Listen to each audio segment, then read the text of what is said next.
بسم اللہ الرحمن الرحیم۔ محترم ناظرین، السلام علیکم۔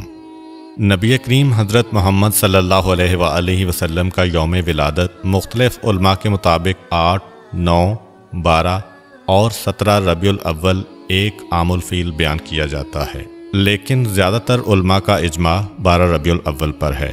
عیسوی سال کے مطابق یہ تاریخ 20 یا 22 اپریل 571 عیسوی بنتی ہے۔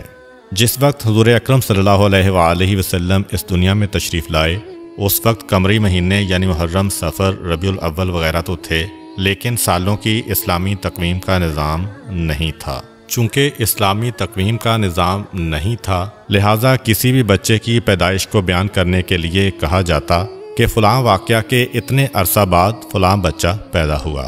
عام الفیل کا مطلب ہے ہاتھیوں والا سال۔ یہ وہ سال ہے جب یمن کے بادشاہ ابرہا نے ہاتھیوں کے لشکر کے ساتھ خانہ کعبہ پر حملہ کیا اور اللہ تعالیٰ کے بھیجے ہوئے ابابیلوں کے لشکر کے ہاتھوں ابرہا اور اس کے لشکر کی تباہی و بربادی ہوئی۔ علماء کے مطابق اس واقعہ کے 45 دن بعد حضور اکرم صلی اللہ علیہ وآلہ وسلم کی ولادت ہوئی۔ یہاں پر آپ کو یہ بات بھی بتاتا چلوں کہ ہجری سال کا آغاز کس طرح ہوا تھا۔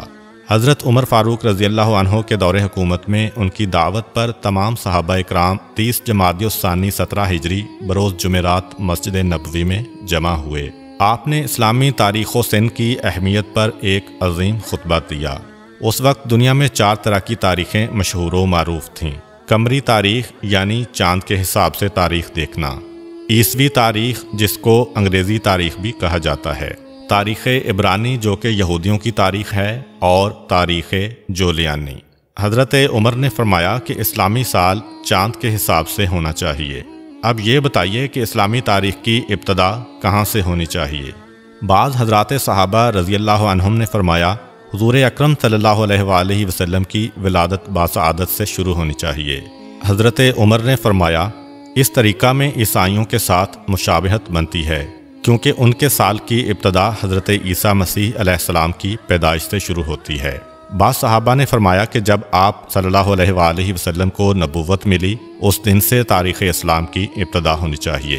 آپ نے فرمایا کہ نبوت کا ابتدائی زمانہ اسلام و مسلمانوں پر ظلم و ناانصافی کا زمانہ تھا۔ بعض صحابہ نے فرمایا کہ آپ صلی اللہ علیہ وآلہ وسلم کی وفات سے ابتدا ہونی چاہیے۔ حضرت عمر نے اس رائے کو بھی رد فرما دیا اور فرمایا کہ آپ صلی اللہ علیہ وآلہ وسلم کی وفات امت مسلمہ کے لیے حادثہ کبریٰ اور نقصان عظیم تھا، اس سے تاریخ اسلامی کی ابتدا مناسب نہیں۔ پھر حضرت عمر فاروق نے خود فرمایا کہ تاریخ اسلامی کی ابتدا ہجرت سے شروع ہونی چاہیے، اس لیے کہ ہجرت ہی سے حق و باطل کے درمیان فرق و امتیاز قائم ہوا اور ہجرت ہی سے اسلام کو فتوحات ملیں۔ اب پھر سوال پیدا ہوا کہ اسلامی تاریخ کی ابتدا کس مہینے سے ہو؟ بعض نے کہا کہ رمضان سے اسلامی سال شروع ہونا چاہیے۔ حضرت عثمان غنی رضی اللہ عنہ نے فرمایا جس مہینہ میں حضور صلی اللہ علیہ وآلہ وسلم نے ہجرت فرمائی، اسی مہینہ سے اسلامی سال شروع ہونا چاہیے۔ حضور اکرم نے ربیع الاول کے مہینہ میں ہجرت فرمائی، لیکن ہجرت کا ارادہ ماہ محرم ہی میں کر چکے تھے، اس لیے اسلامی تاریخ کے سال کی ابتدا محرم الحرام سے شروع ہونی چاہیے۔ لہٰذا اسلامی سال کی ابتدا محرم الحرام سے ہونا طے پا گیا۔ چنانچہ اس طرح اسلامی سال کو ہجری سال کا نام دیا گیا اور اس کو اردو میں ہ سے اور انگلش میں AH سے ظاہر کیا جاتا ہے۔ حضور اکرم صلی اللہ علیہ وآلہ وسلم کے والد کا نام حضرت عبداللہ اور آپ کی والدہ کا نام حضرت آمنہ بنت وہب تھا۔ حضور اکرم کی ولادت سے پہلے ہی آپ صلی اللہ علیہ وآلہ وسلم کے والد حضرت عبداللہ کا انتقال ہو گیا تھا اور آپ ابھی 6 سال کے تھے کہ آپ کی والدہ حضرت آمنہ بھی اس دنیا سے رخصت ہو گئیں۔ اس کے بعد 8 سال کی عمر تک آپ کی پرورش آپ کے دادا حضرت عبد المطلب نے کی۔ 8 سال کی عمر میں آپ کے سر سے دادا کا سایہ بھی چھن گیا اور پھر 8 سال کی عمر سے لے کر جوانی تک آپ اپنے چچا حضرت ابو طالب کے زیر کفالت رہے۔ جس رات آپ دنیا میں تشریف لائے تو اللہ تعالیٰ نے بہت سے معجزات دنیا کو دکھائے۔ فارس کا آتش کدہ جس میں 1000 سال سے آگ روشن تھی اور فارسی اس آگ کی پوجا کرتے تھے، وہ اچانک بجھ گئی۔ کسریٰ کا محل 2 حصوں میں تقسیم ہو گیا اور 14 کنگرے ٹوٹ کر زمین پر گر پڑے۔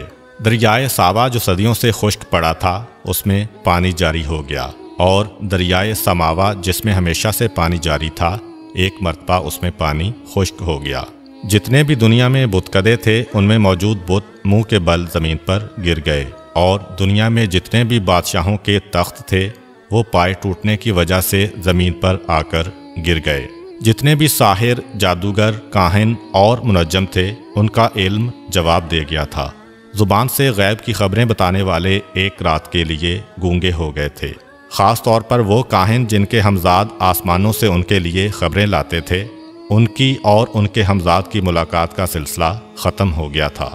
مکے کی سرزمین سے ایک ایسا نور ظاہر ہوا جس کی روشنی اتنی دور تک تھی کہ مکے کے لوگوں نے مکے میں بیٹھ کر شام کے محلات کا اپنی آنکھوں سے جائزہ لیا، اور ساری رات ستارے اس کثرت کے ساتھ ٹوٹ کر گرے کہ لوگ پریشان ہو کر ایک دوسرے سے سوال کر رہے تھے کہ آج کی رات کیا واقعہ پیش آیا ہے۔ عمر بن امیہ جو ایک مشہور کاہن تھا، اس سے لوگوں نے پوچھا کہ یہ ستارے مسلسل کیوں ٹوٹ رہے ہیں؟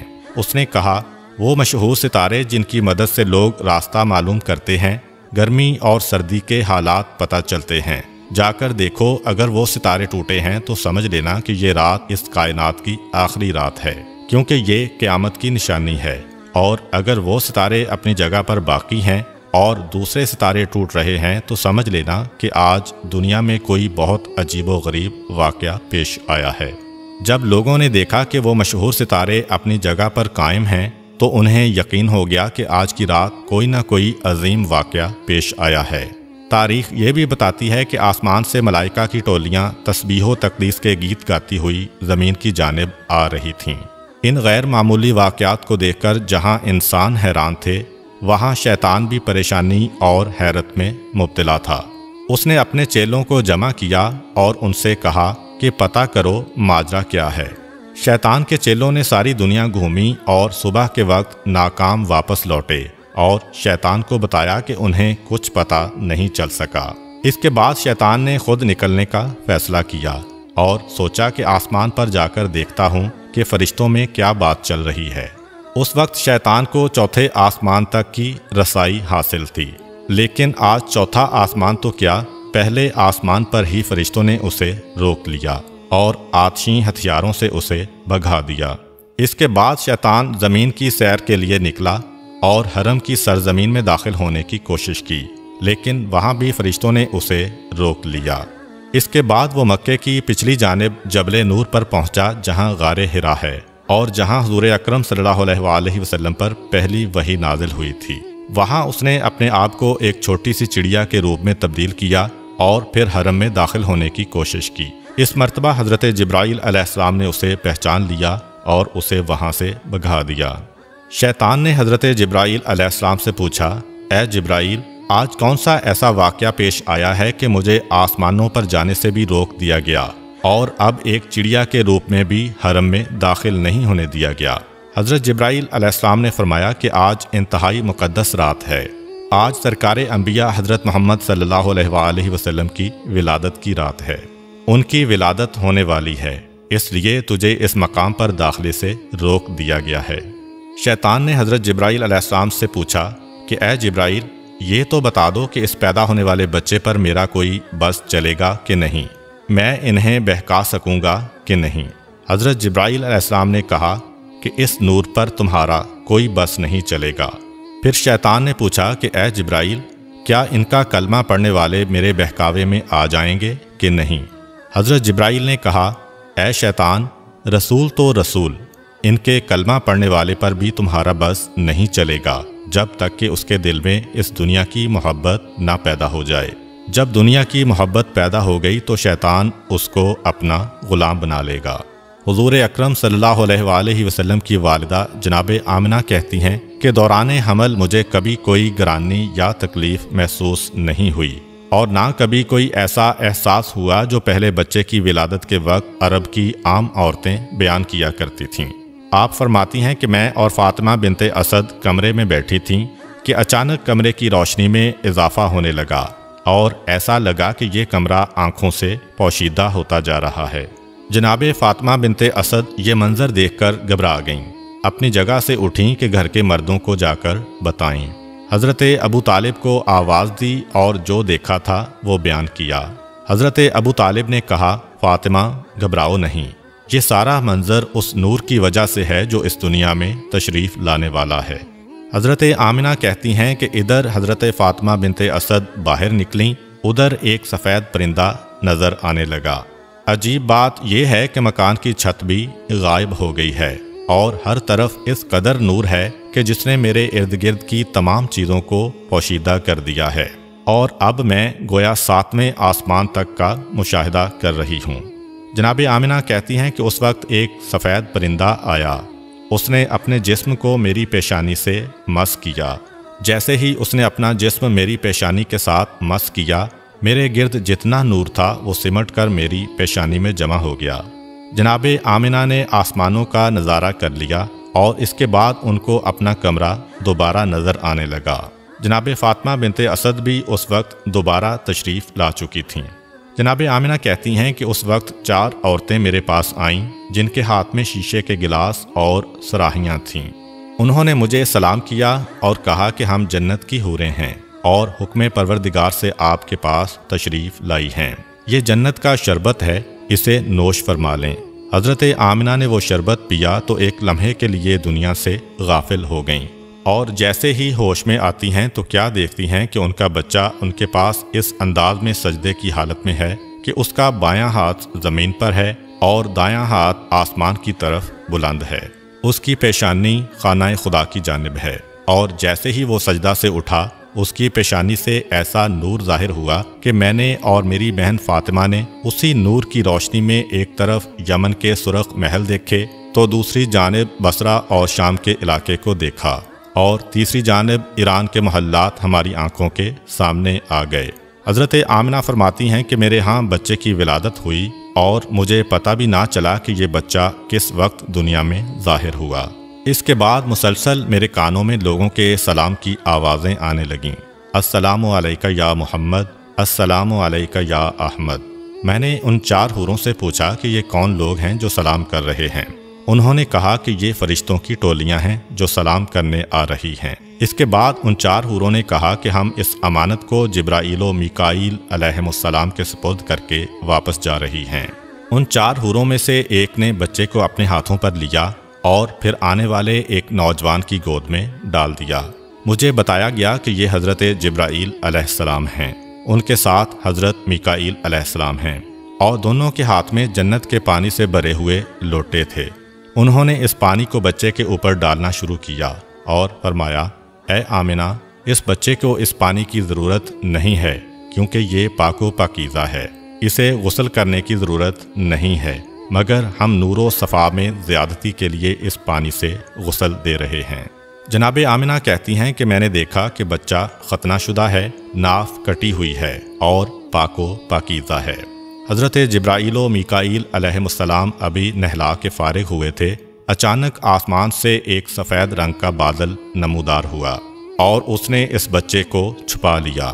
اس کے بعد میرے کان میں کسی نے کہا کہ اسے لے جاؤ اور دنیا کے پہاڑ اور جنگل دکھاؤ، اور ہر ایک سے کہو کہ یہ تمہارا آقا اور سردار ہے، تمہیں اس کی اطاعت کرنا ہے۔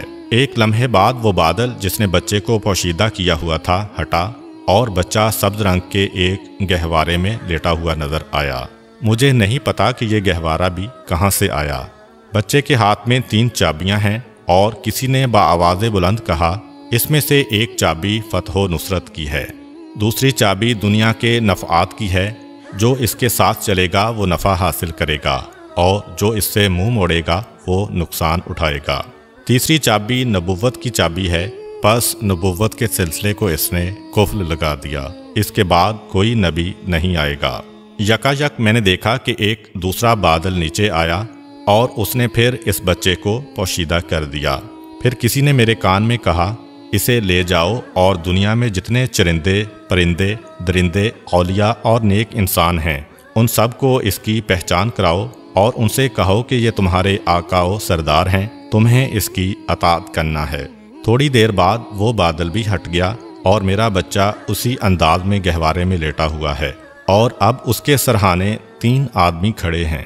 ان میں سے ایک کے ہاتھ میں شیشے کی بنی ہوئی ایک صراحی ہے، دوسرے کے ہاتھ میں موتیوں کا بنا ہوا ایک چوکور تشت ہے اور تیسرے کے ہاتھ میں ایک سفید رومال ہے۔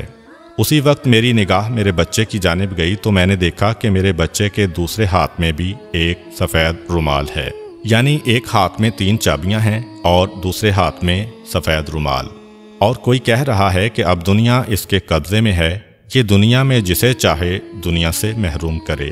پھر وہ 3 آدمی آگے بڑھے اور موتیوں کا تشت بچے کو پیش کیا اور کہا کہ اس میں سے جس حصے کو چاہو پکڑ سکتے ہو۔ بچے نے تشت کے بیچ میں ہاتھ ڈالا، جو بچے کی فطرت کے بالکل خلاف ہے، کیونکہ چاروں طرف سفید موتی لگے ہوئے ہیں اور درمیان والا حصہ خالی ہے۔ پکارنے والے نے پکارا کہ اس نے دنیا میں سے خانہ کعبہ کا انتخاب کر لیا ہے۔ پھر بچے کو اسی تشت میں بٹھایا گیا اور ان میں سے ایک آدمی نے بچے کو اسی پانی سے ایک مرتبہ پھر نہلایا جو جبرائیل علیہ السلام لے کر آئے تھے۔ پھر میں نے دیکھا کہ تیسرے آدمی نے اس سفید رومال کو کھولا، اس میں سے ایک انگوٹھی نکلی، اس انگوٹھی کو بچے کے دونوں شانوں کے درمیان رکھ کر دبایا، اور جب انگوٹھی کو وہاں سے ہٹایا تو مہر نبوت وہاں پر ثبت ہو چکی تھی۔ اس وقت پکارنے والے نے پکارا کہ یہ رضوان جنت ہے جو اس وقت رسول کو غسل دینے کے لیے آیا تھا۔ یکا یک میں نے دیکھا کہ وہ تینوں اس مکان سے غائب ہو گئے۔ جناب آمنہ کہتی ہیں کہ اس دوران جب کہ میرے کمرے میں اس طرح کے معجزات پیش آ رہے تھے، مکے کی سرزمین پر بھی کچھ عجیب و غریب واقعات پیش آئے۔ صبح کا وقت ہے، مکے کے کافر اپنے گھروں میں آرام کر رہے ہیں اور حکم پروردگار سے جنت سے اس دنیا کے لیے 4 جھنڈے بھیجے گئے۔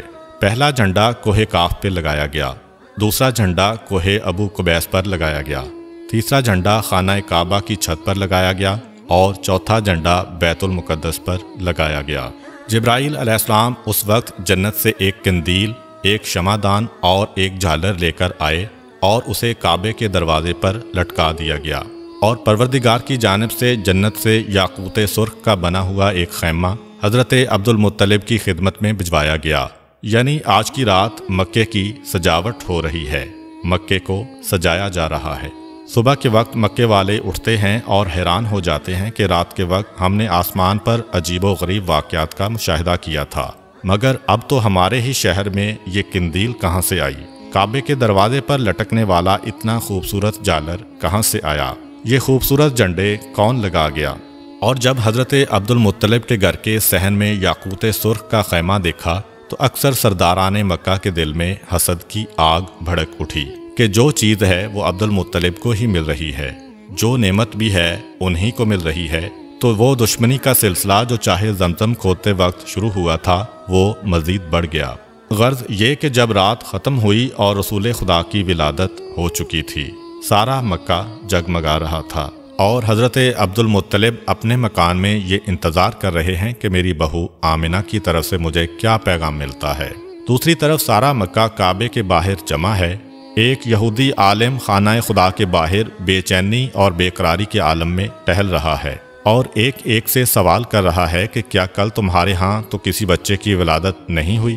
سب لوگ اسے پاگل سمجھ رہے ہیں کہ اس سوال کا مقصد کیا ہے۔ اس نے کہا کہ میرا علم گواہی دے رہا ہے کہ کل مکہ میں کوئی بچہ پیدا ہوا ہے، تو پس بنی اسرائیل سے پیغمبری ختم ہو گئی ہے۔ یہودیوں کے لیے ہمیشہ ہمیشہ کی ذلت ان کا مقدر بن چکی ہے۔ مجھے پریشانی اسی بات کی ہے۔ وہ بے چینی سے ٹہل رہا ہے کہ میرا قبیلہ ہمیشہ ہمیشہ کے لیے ذلیل ہونے والا ہے، پیغمبری ہم میں سے ختم ہونے والی ہے۔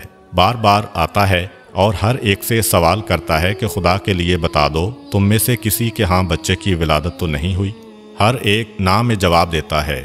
آخر میں گھبرا کے کہتا ہے کہ کوئی یہاں آنے سے باقی تو نہیں بچا؟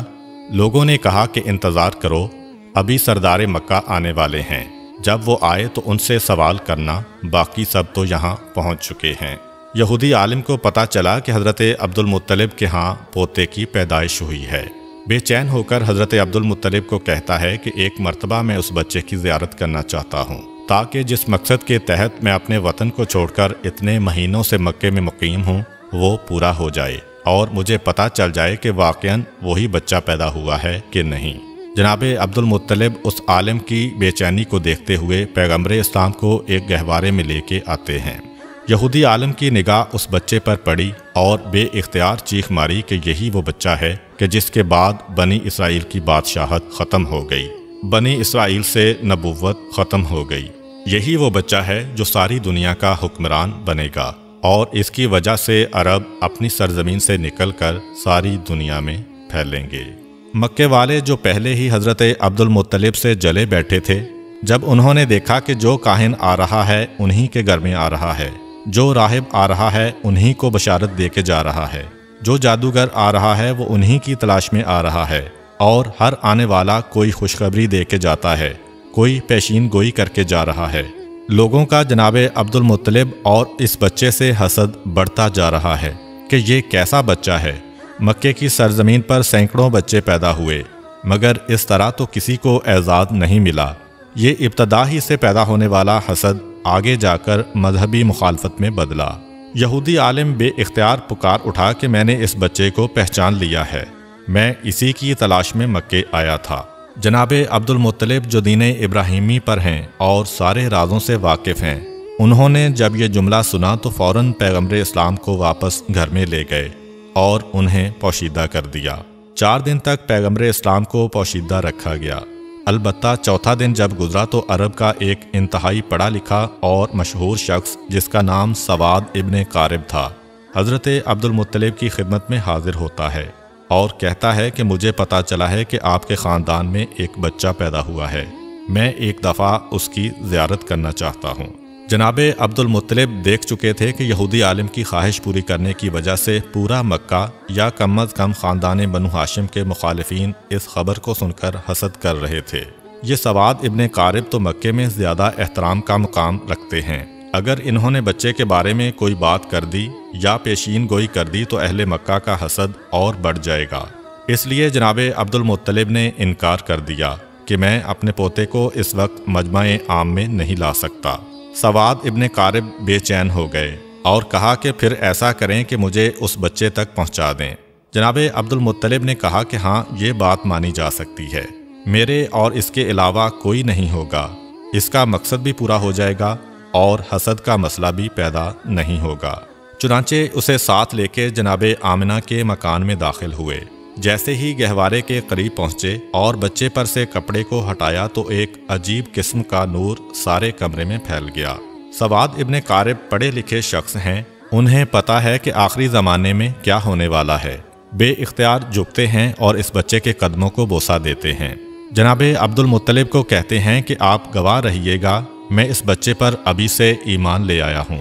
مجھے پتہ ہے کہ میں اس وقت تک زندہ نہیں رہوں گا جب یہ بچہ اعلان رسالت کرے گا، مگر آپ گواہ رہیے کہ میں ابھی اس بچے پر ایمان لا رہا ہوں، کیونکہ مجھے پتہ ہے کہ یہی اللہ کا آخری رسول ہے۔ چنانچہ بنو ہاشم کے علاوہ پیغمبر اسلام کی پیدائش کے بعد سب سے پہلے ایمان لانے والی شخصیت سواد ابن قارب کی ہے۔ یہ واقعہ حضور اکرم صلی اللہ علیہ وآلہ وسلم کی ولادت کے چوتھے دن کا ہے۔ 7ویں دن حضرت عبد المطلب اپنے پوتے کا عقیقہ کرتے ہیں اور سارے مکے والوں کو دعوت عقیقہ میں بلاتے ہیں۔ اس وقت کسی نے حضرت عبد المطلب سے سوال کیا کہ بچے کا نام کیا رکھا ہے۔ حضرت عبد المطلب اور حضرت آمنہ کو پہلے ہی پیغمبر خدا کے نام کی بشارت ہو چکی تھی، چنانچہ انہوں نے فرمایا کہ میں نے اس کا نام محمد رکھا ہے۔ عرب کی سرزمین پر یہ نام نیا تھا، آج تک کسی نے یہ نام نہیں رکھا تھا۔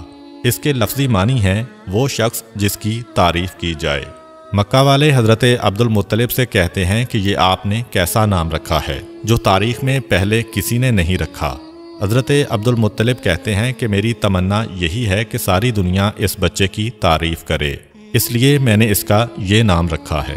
یہودی، کاہن، جادوگر اور شیطانی نمائندے حضور اکرم کی پیدائش کی رات پیش آنے والے واقعات دیکھ چکے تھے، اس لیے وہ اس پیدا ہونے والے بچے کے دشمن ہو گئے تھے اور سوچ رہے تھے کہ اگر یہ بچہ بڑا ہو گیا اور اس نے اعلان نبوت کر دیا تو ہمارے لیے تباہی ہی تباہی ہے۔ ان حالات کے پیش نظر رب کریم کی مصلحت یہ تھی کہ پیغمبر اسلام کچھ عرصہ کے لیے مکہ کی سرزمین سے غیبت میں چلے جائیں تاکہ ان کے دشمن ان کی تلاش میں یہاں تک آئیں تو یہاں سے ناکام ہو کر واپس چلے جائیں۔ پیغمبر اسلام بڑی تیزی سے نشو و نما پا رہے ہیں۔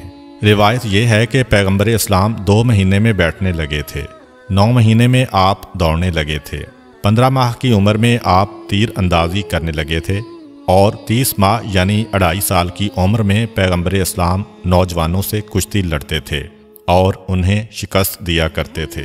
اتنی تیزی سے ہونے والی نشو و نما ایک طرف تو اعجاز نبوت تھی اور دوسری طرف یہ مصلحت بھی پوشیدہ تھی کہ آنے والا تو تلاش کرے گا کہ پچھلے سال 12 ربیع الاول کو پیدا ہونے والا بچہ کہاں ہے۔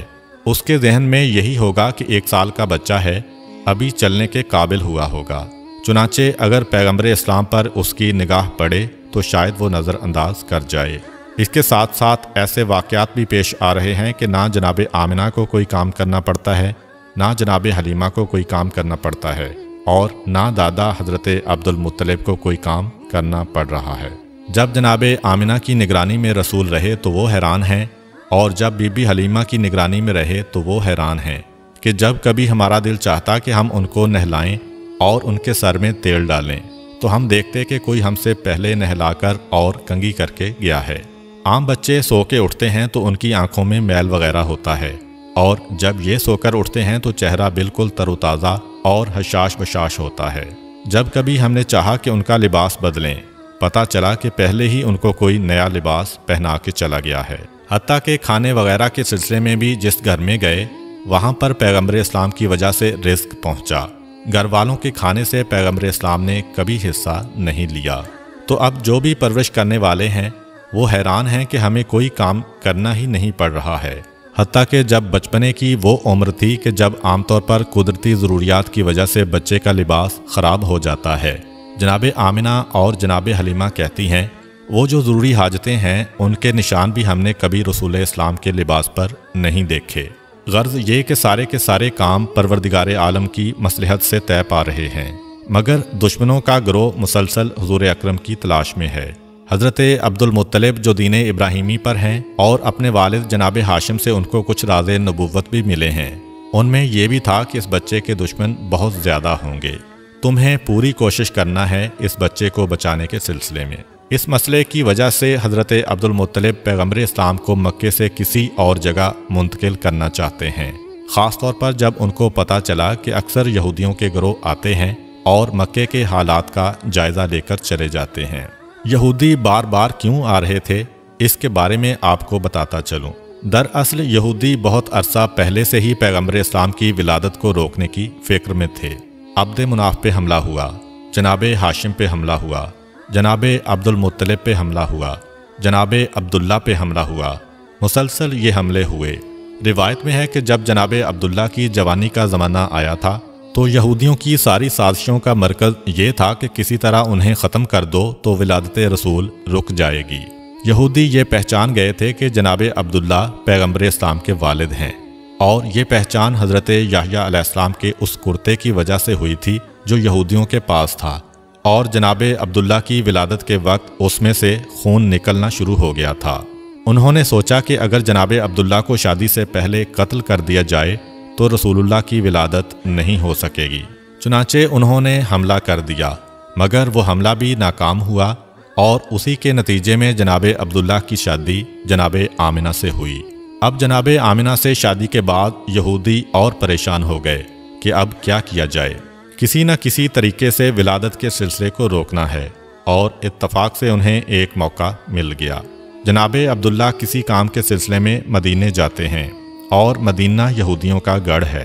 چنانچہ روایات سے پتہ چلتا ہے کہ مدینہ میں جناب عبداللہ پہ حملہ ہوا اور زہر کے ذریعے جناب عبداللہ کو شہید کیا گیا۔ اب یہودیوں کو ایک اطمینان تو ہو گیا کہ پیغمبر اسلام کے والد تو شہید ہو گئے، صرف ایک بات کا پتہ کرنا ہے کہ ان کے ہاں کوئی اولاد ہے یا نہیں۔ اگر یہ پتہ چل جائے کہ یہ بے اولاد تھے تو گھر میں جا کر اطمینان سے سونا، اور اگر یہ پتہ چلے کہ ان کے ہاں کوئی اولاد ہے تو پھر اس کے قتل کا انتظام کرنا ہوگا۔ یہودیوں کا ایک گروہ بنا، یہ لوگ خاص اس کام کے لیے مدینہ سے مکہ آئے۔ وہاں آ کر تحقیق کی تو اطمینان کا سانس لیا جب پتہ چلا کہ وہ لاولد تھے، ان کے ہاں کوئی اولاد نہیں تھی۔ چنانچہ بڑے اطمینان سے واپس مدینے گئے۔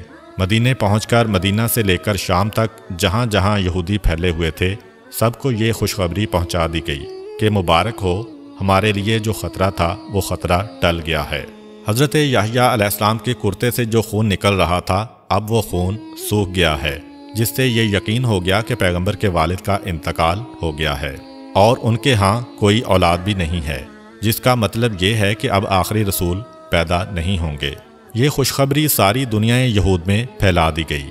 مدینہ سے لے کر شام تک جشن منایا گیا اور یہودی بڑے مطمئن تھے، مگر ان سے ایک بنیادی غلطی یہ ہوئی کہ یہ تو معلوم کر لیا کہ پیغمبر اسلام اس دنیا میں نہیں آئے، یہ تو پتہ چلا لیا کہ عبداللہ کے ہاں کوئی اولاد نہیں تھی، مگر یہ معلوم کرنا بھول گئے کہ کیا ایسا تو نہیں ہے کہ جناب عبداللہ کی بیوی حضرت آمنہ حاملہ ہوں اور کچھ مہینے کے بعد بچہ پیدا ہو جائے۔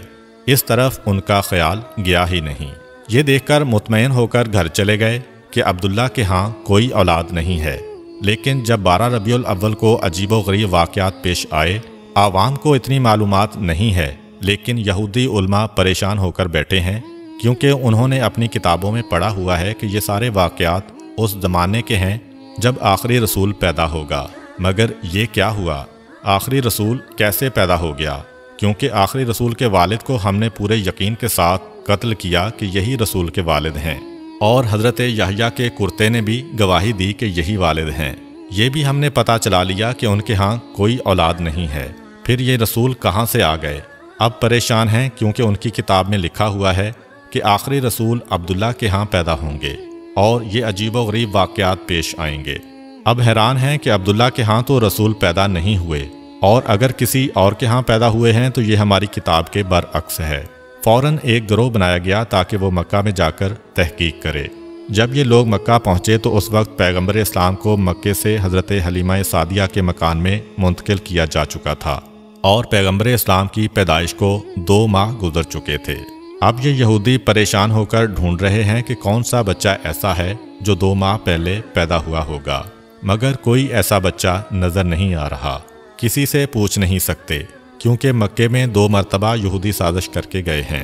جناب عبداللہ پر بھی حملہ انہوں نے کروایا تھا، اور ان کے بعد جناب آمنہ کے بارے میں بھی تحقیق ان لوگوں نے کروائی تھی۔ چنانچہ اب مکہ والے ہوشیار ہو گئے ہیں، خاص طور پر خاندان بنو ہاشم والے ان لوگوں پر نظر رکھے ہوئے ہیں۔ یہودیوں کا کوئی گروہ کسی سے سوال نہیں کر سکتا، اب پوچھ کسی سے نہیں سکتے، ایک ایک گھر پر تاک لگائے بیٹھے ہیں، خانہ کعبہ میں دیکھتے ہیں، باپ کی گودوں میں دیکھتے ہیں، مگر کوئی 2 مہینے کا بچہ نظر نہیں آ رہا۔ ناکام واپس لوٹ گئے، اب آ رہے ہیں، جا رہے ہیں، اور مسلسل تحقیقات کر رہے ہیں، مگر ان کی تحقیقات ناکام ہو رہی ہیں، کیونکہ پیغمبر اسلام تو اس وقت مکے سے باہر ہیں۔ البتہ جب پیغمبر اسلام کی عمر 7 سال کی ہو گئی اور پیغمبر مکے مستقل طور پر آ گئے تو اس زمانے میں بھی یہودیوں کا ایک گروہ مکے آیا ہوا تھا۔ اس کی نگاہ اس نوجوان پر پڑی تو یہ دیکھ کر چونک اٹھے کہ یہ نوجوان جو اپنے دادا اور چچا کے ساتھ چل رہا ہے، اس کے چلنے کا طریقہ، اس کی بات کا طریقہ بالکل وہی ہے جو ہماری کتابوں کے مطابق آخری رسول کا طریقہ ہے۔ اس کے سر پر بادل سایہ بھی کر رہا ہے، یہ جس درخت کے قریب سے گزرتا ہے درخت کی شاخ ایک مرتبہ جھک جاتی ہے، یہ جس پتھر کے قریب جاتا ہے پتھر کلام کرنے لگتا ہے، یہ جس طرف جائے راستے میں کوئی رکاوٹ ہو تو رکاوٹ خود بخود ہٹنے لگتی ہے۔ یہ سب نشانیاں تو آخری رسول کی نشانیاں ہیں، لیکن اگر یہ آخری رسول ہے تو یہ تو 25 سال کا نوجوان نظر آ رہا ہے، جبکہ ہمارے علم اور ہماری کتابوں کے مطابق اس کو 7 سال کا نوجوان ہونا چاہیے۔ یہودیوں کے اس گروہ نے اپنے علماء سے مشورہ کیا، انہوں نے کہا کہ خوب اچھی طرح دیکھ لو، یہی اگر آخری رسول ہے تو اسے قتل کر دو۔ یہودیوں کو یہ تو پتہ چل گیا کہ یہ بچہ عبد المطلب کے گھر میں پیدا ہوا، عبداللہ کا بیٹا ہے، لیکن ابھی دل میں ایک کھٹک ہے کہ جس طرح ہم پہلے غلطی کر گئے تھے اور اس بچے کے والد کو قتل کرنے اور اس کے ہاں اولاد کے نہ ہونے کا پتہ کر کے مطمئن ہو گئے تھے اور جشن منا لیا تھا، لیکن بعد میں پتہ چلا کہ ہم دھوکہ کھا گئے ہیں۔ ابھی بھی ایسا نہ ہو کہ ہم اس نوجوان کو قتل کر کے چلے جائیں اور ہم مطمئن ہو جائیں اور 20 سال بعد پتہ چلے کہ رسول تو ابھی زندہ ہے۔ اس لیے یہودی اس دفعہ 100% یقین کرنا چاہتے تھے کہ یہی نوجوان اللہ کا سچا پیغمبر ہے۔ یہودیوں نے اپنی کتاب میں پڑھا ہوا تھا اور ان کو اس بات کی معرفت تھی کہ جو بھی اللہ کا رسول ہوگا، چاہے پہلا ہو یا آخری، لقمہ حرام اس کے حلق سے نیچے نہیں اتر سکتا، بلکہ حلق تو کیا اس کے ہونٹوں کو بھی نہیں چھو سکتا۔ حرام کے علاوہ رزق مشتبہ، یعنی ایسا رزق جس کا پتہ نہ ہو کہ حلال ہے یا حرام، وہ بھی رسول کے ہونٹ کو نہیں چھو سکتا۔ چنانچہ انہوں نے ایک بڑا عجیب منصوبہ بنایا۔ مکے میں ایک بیوہ عورت رہتی تھی جس کا نام زبیدہ تھا۔ اس نے ایک چھوٹا سا مرغی فارم بنایا ہوا تھا اور وہ مرغیوں کے انڈے بیچ کے گزارا کیا کرتی تھی، اور جو مرغی انڈے دینے کے قابل نہ رہتی اسے وہ ذبح کرنے کے لیے بیچا کرتی تھی۔ یہودیوں نے سوچا کہ یہ ایک ایسا امتحان ہے جس سے ہمیں یقین ہو سکتا ہے، چنانچہ رات کے وقت زبیدہ کے گھر میں نقب لگا کر کچھ مرغیاں چوری کر کے لائے، اور جو مرغیاں چرا کر لائے ان کے بارے میں 2 نیتیں کیں۔ کچھ مرغیاں چوری کی نیت سے چرائیں اور کچھ کے بارے میں سوچا کہ ہم بعد میں ان کی قیمت زبیدہ کو ادا کر دیں گے۔ اب جو چوری کی نیت سے لیں وہ تو رزق حرام ہو گیا، جو اس نیت سے لیں کہ بعد میں پیسے دے دیں گے یہ رزق مشتبہ ہو گیا، کیونکہ پتہ نہیں زبیدہ راضی ہو کہ نہ ہو۔ خود سے دل میں فیصلہ کر کے کسی کی چیز اٹھا لینا اگر حرام کی منزل پر نہ ہو تو مشتبہ ضرور ہے۔ اگلے دن جناب عبد المطلب کو دعوت دی گئی کہ آپ مکہ کے سردار اور خانہ کعبہ کے متولی ہیں، ایک قابل احترام شخصیت ہیں، ہم باہر سے آئے ہوئے مہمان ہیں، ہمارا دل چاہتا ہے کہ آپ ہمارے ساتھ ایک وقت کا کھانا کھائیں۔ اسلام میں کسی کا تحفہ یا دعوت رد کرنے کی سخت ممانعت ہے، چنانچہ حضرت عبد المطلب نے دعوت قبول کر لی۔ یہودیوں کا اصل مقصد تو پیغمبر اسلام کا امتحان لینا تھا، اس لیے حضرت عبد المطلب سے کہنے لگے کہ آپ اکیلے دعوت میں نہیں آئیں گے بلکہ خاندان بنو ہاشم کے سارے مرد آئیں گے، خاص طور پر آپ کے سب بیٹے اور پوتے ضرور آئیں۔ حضرت عبد المطلب نے کہا کہ تم نہ بھی کہتے تو میری شرط یہی ہوتی، کیونکہ میں اپنے پوتے کے بغیر کسی دعوت میں شریک نہیں ہوتا۔ یہودیوں کے تو دل کی ہو گئی، چنانچہ کھانے کا انتظام کیا گیا۔ اب یہودیوں نے یہ ذہن میں رکھا کہ یہ حرام والی مرغی ہے، یہ مشتبہ والی مرغی ہے۔ دسترخوان لگا دیا گیا۔ یہودیوں نے حضرت عبد المطلب سے کہا کہ اے رئیس مکہ، دعوت آپ کے اعزاز میں ہے، کھانے کا آغاز کیجیے۔ کہا کہ نہیں، جب تک میرا پوتا کھانا شروع نہیں کرے گا ہم لوگ کھانا نہیں کھاتے۔ اب یہودیوں کو تو چاہیے ہی یہ تھا، ساری توجہ رسول کی طرف ہو گئی۔ رسول اللہ سے کہتے ہیں کہ آپ بسم اللہ کیجیے۔ رسول خدا جواب دیتے ہیں کہ نہیں، یہ رزق ہمارے لیے نہیں ہے، کھانا تو دور کی بات ہمارے ہونٹوں تک بھی نہیں پہنچ سکتا۔ حیران ہو کر کہا کہ یہ کیسے ممکن ہے؟ آپ نے فرمایا ہاں، یہ کھانا ہمارے لیے نہیں ہے۔ کہنے لگے کہ ہمیں اجازت دیجیے، ہم آپ کو کھانا کھلائیں گے، دیکھتے ہیں کہ یہ کھانا کیسے نہیں پہنچتا۔ پیغمبر مسکرا کر کہتے ہیں کہ ٹھیک ہے، اگر کھلا سکتے ہو تو کھلاؤ۔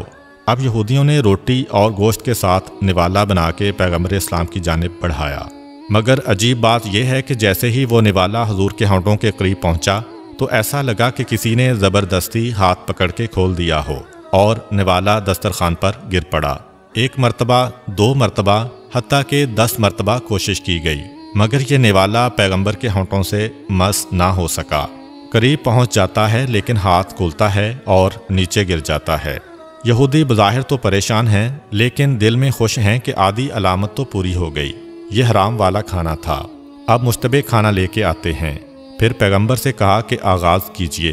پیغمبر اسی اطمینان سے جواب دیتے ہیں کہ یہ ہمارے لیے نہیں ہے۔ یہودی کہتے ہیں کہ ہم کھلائیں۔ پیغمبر نے کہا چلو ٹھیک ہے، پھر کوشش کر کے دیکھ لو۔ اب جب کوئی نوالا ہاتھ میں لے کر پیغمبر کے ہونٹ کے قریب لے جاتا ہے تو وہ یا دائیں نکل جاتا ہے یا بائیں نکل جاتا ہے، لیکن ہونٹ کے قریب نہیں جاتا۔ یہودی حضرت عبد المطلب سے کہتے ہیں کہ ہم نے تو خلوص سے دعوت دی تھی، لیکن پتہ نہیں یہ کیا ہو رہا ہے، کیا خدائی راز ہے اس میں۔ جناب عبد المطلب اور پیغمبر اسلام سمجھ گئے کہ کیا بات ہے، لیکن کہنے کا موقع نہیں ہے۔ خاندان بنو ہاشم اپنے گھر واپس چلا گیا اور یہودیوں کو یقین کامل ہو گیا کہ یہ رسول برحق ہے۔ چنانچہ اس کے بعد پھر سازشوں کا ایک سلسلہ شروع ہو گیا۔ یہی وجہ ہے کہ اس واقعے کے بعد جناب عبد المطلب پیغمبر اسلام کی اور زیادہ حفاظت کرنے لگے تھے اور اپنے سارے بیٹوں سے کہہ دیا تھا کہ اب یہودیوں کی ساری دشمنی کا نشانہ میرا پوتا ہوگا، تم لوگ گھر کے کسی کام سے اس کو باہر نہ بھیجنا۔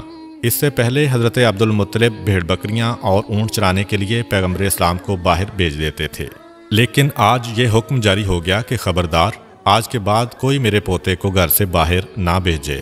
یہی وجہ ہے کہ اس واقعے کے 1 سال بعد جب حضرت عبد المطلب کا آخری وقت قریب آیا تو اپنے سارے بیٹوں کو بلایا اور نصیحت کی کہ میں اس دنیا سے جا رہا ہوں، اپنے بارے میں مجھے کچھ نہیں کہنا ہے، میری ساری نصیحت میرے پوتے کے بارے میں ہے کہ اپنی جانیں دے کر بھی اس کی حفاظت کرنا۔ بہرحال یہودیوں کی تمام سازشوں کے باوجود اس موقع پر بھی اللہ تعالیٰ نے اپنے رسول کو محفوظ رکھا۔ اب واپس آتے ہیں رسول اکرم کی بچپن کی زندگی پر۔ مورخین اسلام میں اس مسئلے میں اختلاف ہے کہ پیغمبر اسلام کی ولادت کے بعد ابتدائی دنوں میں پیغمبر اسلام کو دودھ کس نے پلایا۔ ایک روایت یہ ہے کہ ولادت کے فوراً بعد پہلے 8 دن تک صوبیہ نے پیغمبر اسلام کو دودھ پلایا۔ یہ صوبیہ پیغمبر اسلام کے ایک چچا ابو لہب کی کنیز تھی۔ روایت میں ہے کہ ابو لہب نے فقط اس خوشی میں کہ اس کنیز نے اس کے بھتیجے کو دودھ پلایا تھا آزاد کر دیا تھا۔ جس وقت پیغمبر اسلام کی ولادت ہوئی اس وقت ابو لہب آپ کی مخالفت میں نہیں تھا، کیونکہ اس وقت اس کی شادی نہیں ہوئی تھی۔ بعد میں پیغمبر اسلام کی مخالفت کرنے کا ایک سبب اس کی بیوی بھی تھی۔ خاندان بنو امیہ میں شادی کے بعد ابو لہب اپنے خاندان کو چھوڑ کر اپنے سسرال کے ساتھ مل گیا تھا۔ دوسری روایت کے مطابق پیغمبر اسلام کو حلیمہ سعدیہ کے سپرد کرنے سے پہلے چند دن دودھ حضرت آمنہ نے ہی پلایا تھا۔ اس کے بعد پیغمبر کو بی بی حلیمہ سعدیہ کے سپرد کر دیا گیا، جنہوں نے شرعی حکم کے مطابق 2 سال تک پیغمبر اسلام کو دودھ پلایا۔ روایت میں ہے کہ جس وقت حلیمہ سعدیہ نے پیغمبر اسلام کو دودھ پلایا اس وقت وہ دین ابراہیمی پر تھیں، اور اس وقت دین ابراہیمی ہی برحق دین تھا، چنانچہ اس پر ایمان رکھنے والا اللہ کے دین پر عمل کرنے والا مانا جاتا تھا۔ یعنی کہ کوئی یہ اعتراض نہیں کر سکتا کہ کسی مشرک یا کافر نے پیغمبر اسلام کو دودھ پلایا تھا۔ پیغمبر اسلام کی ولادت سے پہلے کا 1 سال پورے عرب اور مکہ والوں کے لیے بڑی پریشانی کا سال تھا۔ بارشیں کم ہوئی تھیں، جس کی وجہ سے غلہ کم پیدا ہوا تھا۔ مکے والے بھی پریشان تھے، مکے کے باہر والے بھی پریشان تھے، مگر جس سال پیغمبر اسلام کی ولادت ہوئی مکہ انتہائی خوشحال ہو گیا۔ لیکن مکے کے باہر ابھی تک قحط پڑا ہوا تھا، جس کی وجہ سے آس پاس کے جو قبیلے تھے وہاں سے لوگ روزگار کے لیے مکے آ رہے تھے۔ جہاں ایک طرف مکہ میں قحط نہیں ہے اور غلہ کثرت کے ساتھ ہے، مگر دوسری طرف ایک پریشانی کھڑی ہو گئی کہ اسی زمانے میں مکے میں ایک وبائی بیماری پھیل گئی تھی۔ خاص طور پر بچے اس کی لپیٹ میں بہت جلدی آ رہے تھے۔ ایک سے دوسرے اور دوسرے سے تیسرے گھر میں یہ بیماری پھیلتی جا رہی تھی۔ تو یہ 2 سبب پیغمبر اکرم کی ولادت کے فوراً بعد پہلے ہفتے میں پیش آئے۔ پیغمبر اکرم کو پروردگار عالم نے ہر مصیبت و پریشانی سے دور کیا تھا، مگر والدین تو پریشان ہوں گے۔ اور دوسری بات کہ مکے کے باہر سے جو لوگ روزگار کی تلاش میں آ رہے ہیں ان کی مدد کرنا بھی ضروری ہے۔ اور تیسری بات، جیسا کہ پہلے ذکر ہوا ہے کہ یہودی جاسوس یہ دیکھنے کے لیے کہ آخری رسول پیدا ہوا ہے کہ نہیں مسلسل مکے آ رہے ہیں۔ ان حالات میں اب جتنا جلد پیغمبر اسلام کو مکے سے منتقل کیا جائے اتنا ہی ظاہری اعتبار سے رسول کی حفاظت کے لیے بہتر ہے۔ اگرچہ اللہ تعالیٰ ظاہر رکھ کر بھی پیغمبر کی حفاظت کر سکتا تھا، لیکن غیبت میں لے جانے میں بھی اللہ کی مصلحت ہے۔ 7ویں دن پیغمبر اسلام کا عقیقہ ہوتا ہے۔ عقیقے والے دن صبح کے وقت جناب آمنہ اپنے بستر پر لیٹی ہوتی ہیں کہ یکایک ایک بشارت ہوتی ہے۔ جناب آمنہ جو پیغمبر اسلام کی والدہ ہیں اور دین ابراہیمی پر ہیں، اتنا تو سمجھ سکتی ہیں کہ بشارت کیا ہے، یہ جو آواز آ رہی ہے یہ کہاں سے آ رہی ہے۔ بہرحال انہیں یہ بشارت ہوتی ہے کہ اپنے بچے کو اس عورت کے حوالے کرنا جس کا نام حلیمہ سعدیہ ہے۔ عقیقے کے اگلے دن یعنی ولادت کے 8ویں دن پیغمبر اسلام کو مکے سے منتقل کرنا ہے۔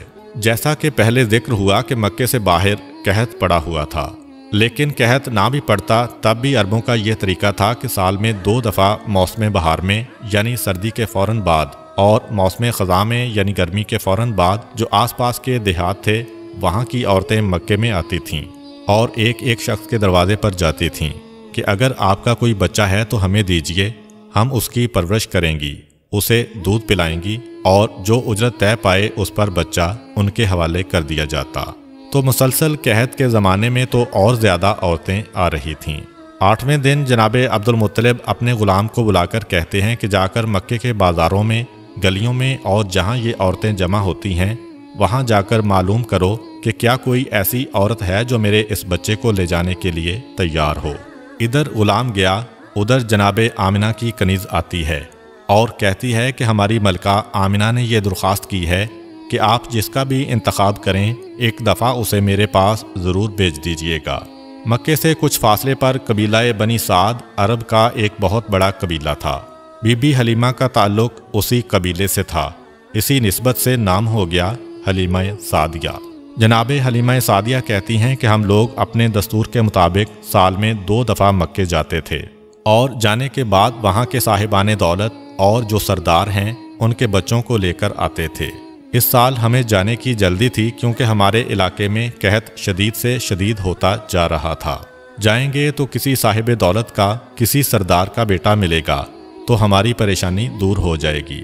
چنانچہ ہمارا قافلہ نکلا، سارا قبیلہ ایک ساتھ چل رہا ہے، پورے قبیلے کا ایک ہی پیشہ ہے، مرد اور عورتیں سب ساتھ جا رہے ہیں۔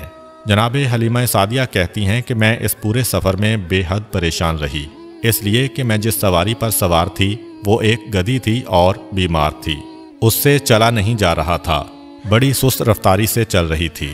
اب میں بھی شرمندہ کہ قبیلے والے میری وجہ سے پریشان ہیں۔ قبیلے والوں کے آپس میں ایسے تعلقات ہیں کہ کسی کو چھوڑ کر قبیلہ آگے بھی نہیں بڑھ سکتا۔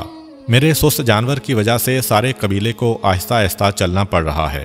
اب اگرچہ کوئی زبان سے نہیں کہہ رہا، لیکن مجھے معلوم ہے کہ ان سب کو جلدی ہے کہ مکے جائیں اور پیسے لے کر آئیں تاکہ ان کی زندگی میں راحت و آسانی آئے۔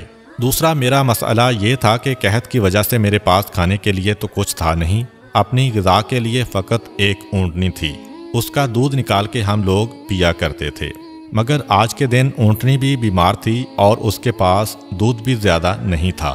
بہت تھوڑا سا دودھ جو ہم کبھی اس کے تھنوں سے نکالتے تھے وہ ہم سب استعمال کرتے تھے اور سب بھوکے رہ جاتے تھے۔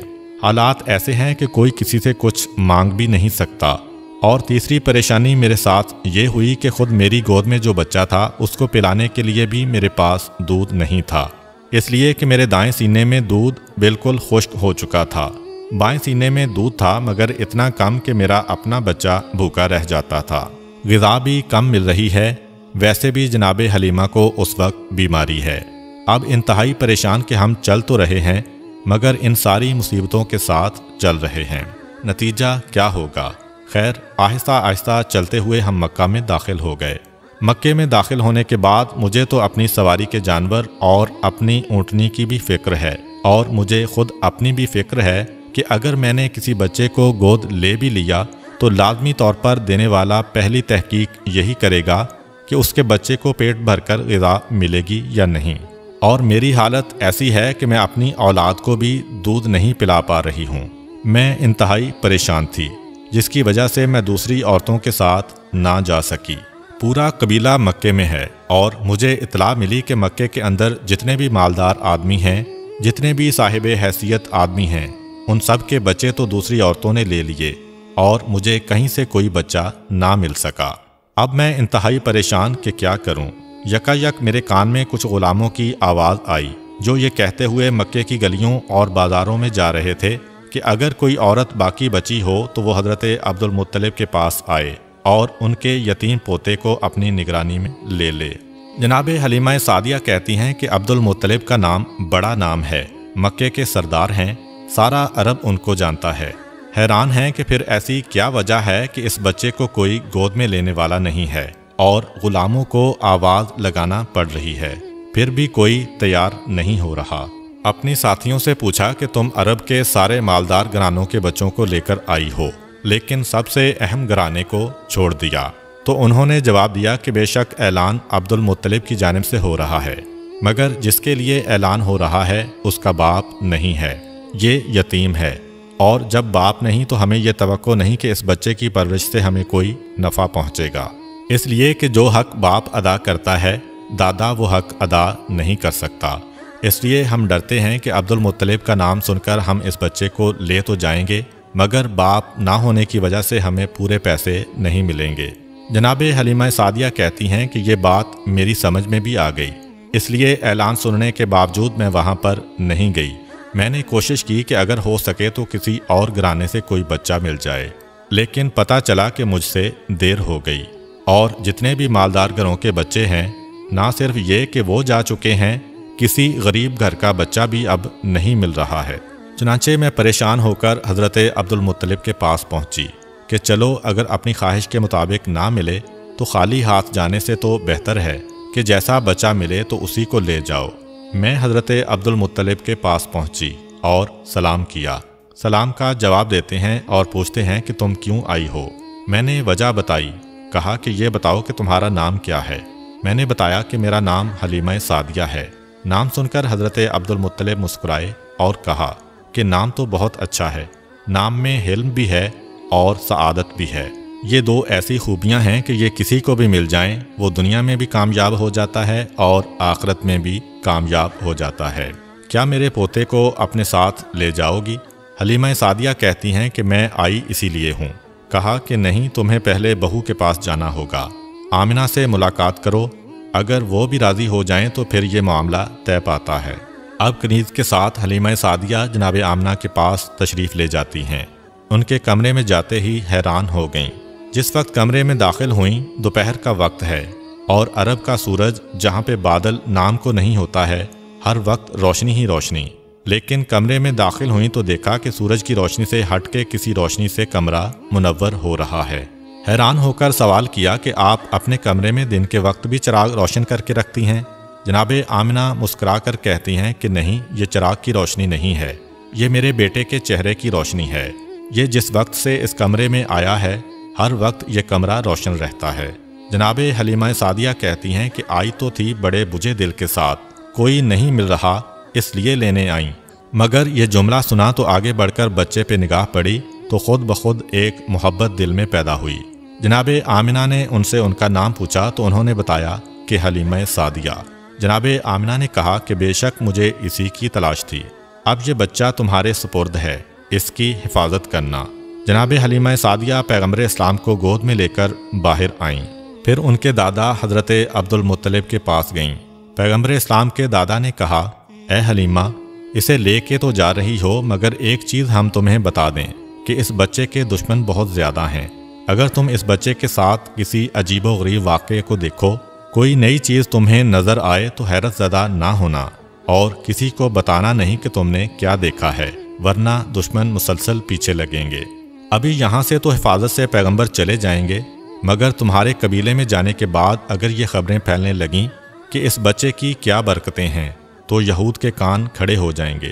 خاص وعدہ لیا، بلکہ کہا کہ اگر تم چاہو میں اپنے محلے میں خفیہ مکان تمہیں دے دوں۔ حلیمہ سعدیہ کہتی ہیں کہ نہیں، اپنے خاندان اور اپنے قبیلے کو چھوڑتے ہوئے مجھے اچھا نہیں لگے گا۔ خیر بات طے پا گئی اور جناب حلیمہ سعدیہ پیغمبر اسلام کو ساتھ لے کر چلیں اور اپنے قبیلے کے پاس پہنچیں۔ قافلہ فقط ان کا انتظار کر رہا ہے اور باقی ساری عورتوں کا معاملہ طے پا چکا ہے، ہر ایک کو پہلے ہی بچے مل چکے تھے۔ چنانچہ جیسے ہی یہ پہنچیں قافلہ کھڑا ہوا اور حرکت کرنے لگا، مگر اب جو قافلہ حرکت کر رہا ہے تو سب حیران تھے۔ آتے وقت حلیمہ سعدیہ کو دیکھ کر سب پریشان تھے، جاتے وقت حلیمہ کو دیکھ کر سب حیران ہیں کہ ان کی سواری وہ گدی جو بیماری کے عالم میں تھی اور چلا نہیں جا رہا تھا، اب واپسی پہ اتنی تیز رفتاری سے چل رہی ہے کہ تیز ترین گھوڑا بھی اس رفتار سے نہیں چلتا۔ حلیمہ سعدیہ کے لیے اپنے جانور کو روکنا ایک مسئلہ ہو رہا ہے، کہاں وہ منزل کے چلانا مسئلہ ہو رہا تھا، 2 قدم چل کے جانور رک جاتا تھا، اور کہاں یہ منزل کے روکنا مشکل ہو رہا ہے۔ حلیمہ سعدیہ یہ دیکھ کر حیران و پریشان کہ یہ تھوڑی سی دیر میں کیا معجزہ پیش آ گیا، اور پھر جب دوپہر کے وقت کھانے کا وقت آیا تو یہ دیکھ کر حیران ہو گئیں کہ میری اونٹنی جس کے تھنوں میں اتنا دودھ نہیں آتا تھا کہ ایک آدمی پیٹ بھر کے اسے پی سکے، اس وقت اتنا دودھ ہے کہ سارے قبیلے میں پیش کیا جا رہا ہے اور ختم نہیں ہو رہا ہے۔ یہ کیا عجیب و غریب واقعات پیش آ رہے ہیں۔ مگر جناب عبدالمطلب کی نصیحت اب سمجھ میں آنے لگی کہ خبردار کوئی بھی عجیب و غریب واقعہ پیش آئے تو کسی کو بتانا نہیں کہ تم نے کیا دیکھا، بچے کے دشمن زیادہ ہیں۔ جناب حلیمہ چل رہی ہیں مگر ابھی تک فیصلہ نہیں کر پا رہی ہیں کہ ان واقعات کا مطلب کیا ہے۔ پھر قافلہ تھوڑی دور گیا تھا کہ حلیمہ سعدیہ کو پروردگار کی جانب سے بتایا گیا کہ کیا واقعہ پیش آ رہا ہے۔ حلیمہ سعدیہ اتنی بھی حیران نہ ہو کہ گھبرا کر اس بچے کو ہاتھ سے چھوڑ دے۔ جناب حلیمہ قافلے سے تھوڑا آگے ہیں، قریب سے ہرنوں کا ایک غول دوڑتا ہوا نکلا اور ان کو دیکھ کے رک گیا۔ یہ بات ہرن کی فطرت کے بالکل خلاف ہے، کیونکہ ہرن انسانوں کو دیکھ کر بھاگتا ہے۔ ان میں سے ایک ہرن نے انسانی آواز میں کہا، اے حلیمہ سعدیہ، جس بچے کو لے جا رہی ہو انتہائی بابرکت و خوش قسمت بچہ ہے، کائنات کا سردار بننے والا ہے، حفاظت کے ساتھ لے جانا، عزت و احترام کے ساتھ اس کی پرورش کرنا۔ یہ کہہ کر ہرن غائب ہو گئے۔ حلیمہ سعدیہ ہرن کی زبان سے انسانی آواز میں اس بچے کے بارے میں گفتگو سن کے چونکیں، اور وہی جواب ہرن نے دیا جو سوال بہت دیر سے میرے ذہن میں تھا کہ یہ کیا عجیب و غریب واقعات پیش آ رہے ہیں۔ تھوڑی دور قافلہ اور گیا، جناب حلیمہ کا جانور پھر آگے بڑھ گیا کہ اب قریب ہی ایک پہاڑ کی غار سے ایک انتہائی مقدس اور نورانی شکل و صورت کا شخص نکل کے آیا۔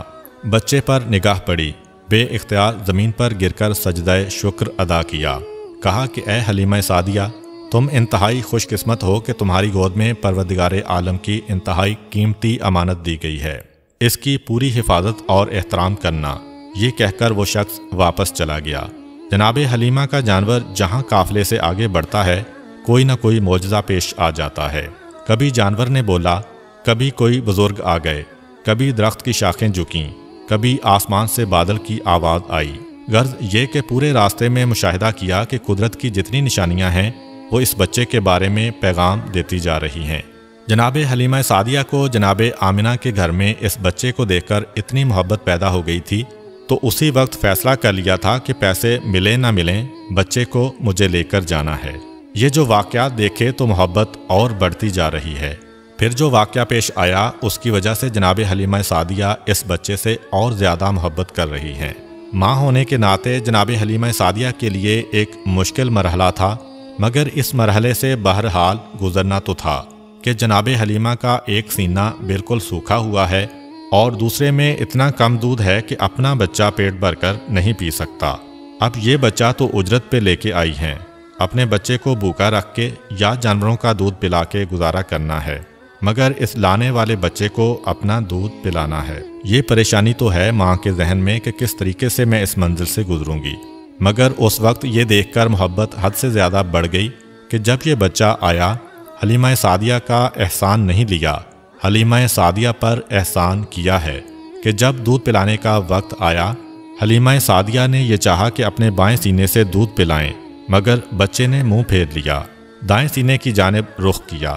کئی مرتبہ کوشش کی، جب یہ دیکھا کہ بچہ نہیں مان رہا تو ایک مرتبہ بچے کو مخاطب کیا جس طرح ناسمجھ بچے سے آدمی گفتگو کرتا ہے۔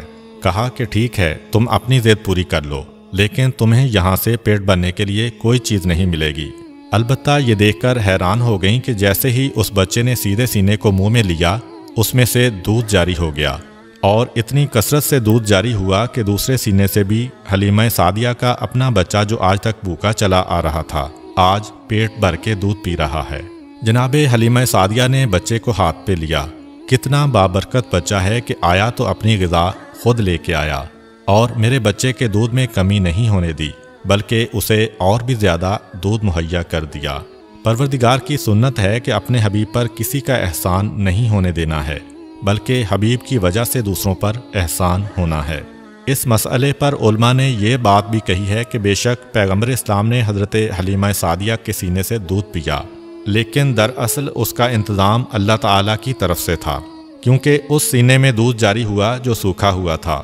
چنانچہ اللہ تعالیٰ نے جناب حلیمہ کے سینے کو ایک برتن قرار دیا، اور پیغمبر اسلام کو پلایا جانے والا دودھ ان کے جسم کا جزو نہیں تھا بلکہ اللہ تعالیٰ کی طرف سے جاری کیا گیا تھا۔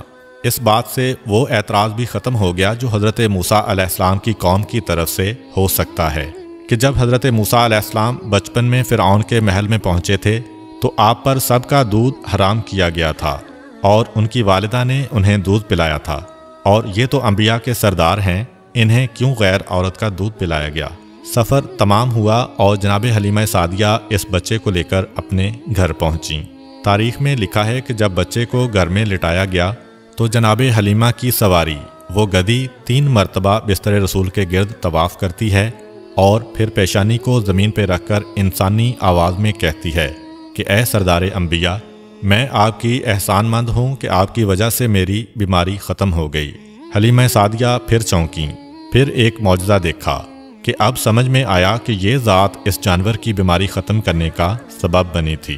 اور پھر تو ایسے واقعات، ایسے مشاہدات مسلسل پیش آتے رہے کہ حلیمہ سعدیہ حیران ہو کر سوچ رہی تھیں کہ جس بچے کو میں بادل نخواستہ اور مجبوراً لینے گئی تھی وہ میرے لیے کتنا بابرکت ثابت ہوا۔ یہ بات ذہن میں رہے کہ پیغمبر اسلام اس وقت حلیمہ سعدیہ کے گھر تشریف لائے تھے جب ان کے پورے قبیلے میں قحط تھا۔ جناب حلیمہ سعدیہ کہتی ہیں کہ ہم مکے سے اجرت میں پیسے نہیں غلہ لے کے آئے تھے، تو قحط میں انسانوں کے لیے خوراک مشکل تھی تو جانوروں کو کیا کھلا سکتے تھے، مگر پھر بھی اپنے جانوروں کو اپنے ہاتھ سے تو نہیں مار سکتے۔ روزانہ صبح کو اپنے جانوروں کو قبیلے کے چاروں طرف چرنے کے لیے بھیج دیتے ہیں، اور عجیب بات یہ ہے کہ سارے قبیلے کے جانور بھوکے واپس آ رہے ہیں۔ اگر کسی کو خوراک مل بھی گئی تو فقط اتنی کہ مرنے نہ پائیں، مگر بھوکے رہ جاتے ہیں، روز بروز کمزور ہو رہے ہیں، اور میرے جانور انہی جانوروں کے ساتھ جا رہے ہیں، لیکن وہ جب واپس آتے ہیں پیٹ بھرے ہوئے آتے ہیں، جسم فربا سے فربا ہوتا جا رہا ہے۔ سارا قبیلہ حیران ہے کہ سارے جانور ایک ساتھ ہی ایک جگہ پہ جا رہے ہیں، لیکن سارے قبیلے کے جانور کمزور ہوتے جا رہے ہیں، اور حلیمہ سعدیہ کے جانوروں کے ساتھ اتنی برکت۔ جناب حلیمہ سعدیہ کہتی ہیں کہ جب یہ بچہ میرے گھر میں آیا اس وقت میرے گھر میں بھیڑ بکریاں، اونٹ اور باقی جانور ملا کر کل 22 جانور تھے، اور جب 5 سال بعد یہ بچہ ہمارے گھر سے گیا تو ہمارے جانوروں کی تعداد 1020 ہو چکی تھی۔ پیغمبر اسلام اس گھر میں جتنا عرصہ رہے احسان نہیں لیا، بلکہ حلیمہ سعدیہ اور ان کے قبیلے پر احسان کیا ہے۔ جناب حلیمہ مزید کہتی ہیں کہ مجھے اس بچے کا کوئی کام سر انجام نہ دینا پڑا۔ جب کبھی میں ارادہ کرتی کہ آج اس کے بالوں میں کنگھی کروں اور میں یہ دیکھتی کہ اس کے بالوں میں کنگھی ہو چکی ہے، جب ارادہ کرتی کہ اس کا چہرہ دھوؤں تو دیکھتی کہ اس کا چہرہ پہلے سے دھلا ہوتا، جب کبھی یہ ارادہ کرتی کہ آج اس کا لباس بدلنا ہے تو لباس پہلے سے بدلا ہوا ہوتا۔ میں حیران ہوا کرتی کہ یہ سارے کام کون انجام دے کے جاتا ہے، کون ہے، کس وقت آتا ہے، مجھے پتہ بھی نہیں چلتا۔ اور مسئلہ فقط حلیمہ سعدیہ کے گھر تک نہیں، حلیمہ سعدیہ کو تو برکت ملی ہی، مگر سارا قبیلہ پیغمبر اسلام سے متاثر ہو رہا ہے۔ یہی وجہ ہے کہ ان 5 سالوں میں یہودی پورا زور لگا رہے ہیں کہ پتہ تو چلے بچہ گیا تو گیا کہاں، مگر انہیں ذرہ برابر بھی خبر نہ مل سکی، فقط اس لیے کہ حلیمہ سعدیہ کا سارا قبیلہ پیغمبر اسلام پہ جان چھڑکتا ہے، پیغمبر اسلام سے محبت کرتا ہے۔ اور سبب یہ ہے کہ جناب حلیمہ کہتی ہیں کہ پہلے دن میں اس بچے کو لے کر اپنے قبیلے کے اس درخت کے پاس گئی جو سوکھا ہوا تھا۔ میں اس بچے کو لے کے اس درخت کے نیچے بیٹھی اور ہم نے دیکھا کہ خود بخود اس درخت پہ پتے آ گئے، سرسبز و شاداب ہو گیا اور پھل لگ گئے۔ اور فقط درخت کا مسئلہ نہیں ہے، جس کے گھر میں اس بچے کو لے کر جاؤں وہ گھر خوشحال ہو جاتا ہے، جو اس بچے کے قریب آ جائے اس کی قسمت ہی بدل جاتی ہے۔ یہاں تک کہ ہمارے قبیلے کی جو سب سے غریب عورت تھی، اتنی غریب تھی کہ اس کا لقب پڑ گیا ام المساکین، سارے مسکینوں کی ماں، یعنی سب سے غریب اور فقیر عورت۔ صرف ایک مرتبہ وہ میرے گھر میں کچھ مانگنے آئی، میرے گھر سے جب اسے کچھ نہ مل سکا اور وہ جانے لگی تو چلتے چلتے اس کی نگاہ اس بچے پر پڑ گئی۔ 14ویں رات کے چاند کی طرح اس کا چہرہ چمک رہا ہے۔ خود بخود وہ آگے بڑھی اور پیغمبر اسلام کی پیشانی کو بوسہ دیا۔ ایک عرصہ نہیں گزرا تھا کہ وہ ہمارے قبیلے کی مالدار ترین عورتوں میں شمار ہونے لگی۔ اسے اس بات کا احساس بھی تھا کہ یہ تبدیلی کس وجہ سے آئی ہے، چنانچہ اب وہ صبح شام آتی ہے اور اس بچے کے تلوے اپنی آنکھوں سے ملتی ہے۔ تو اب پورا قبیلہ کسی نہ کسی طرح پیغمبر اسلام سے استفادہ کر رہا ہے، اور سارے قبیلے کی برکتیں بڑھتی جا رہی ہیں، اور سارا قبیلہ پیغمبر اسلام سے محبت کرنے والا ہے۔ عجیب و غریب باتیں دیکھ رہے ہیں مگر کسی کو نہیں بتا رہے ہیں۔ پیغمبر اسلام درخت کے قریب سے گزریں تو اگر سوکھا ہوا درخت ہے تو وہ سرسبز و شاداب ہو جائے، سرسبز و شاداب درخت ہے تو اس کے سبزے میں اور اضافہ ہو جائے۔ کسی نہر کے قریب سے گزریں، اگر سوکھی نہر ہے تو پانی جاری ہو جائے، اگر پانی جاری ہے تو پانی کی مقدار بڑھ جائے۔ جس کے کھیت کے قریب سے گزریں اس کی فصل کئی گنا بڑھ جائے۔ اس کے ساتھ ساتھ ان کے جانوروں کی تعداد بھی بڑھ رہی ہے، اور عرب میں اس وقت جانوروں کو سونے چاندی سے بھی زیادہ قیمتی سمجھا جاتا تھا، مگر جہاں جانوروں کی تعداد زیادہ ہو رہی ہے وہاں پر ان کے دشمن بھی زیادہ ہوتے جا رہے ہیں۔ چنانچہ عرب کے صحرا میں بھیڑیے بڑی کثرت کے ساتھ تھے، اور ہر قبیلے کا مسئلہ یہ ہوتا تھا کہ اپنے جانوروں کو بھیڑیے سے کیسے بچایا جائے۔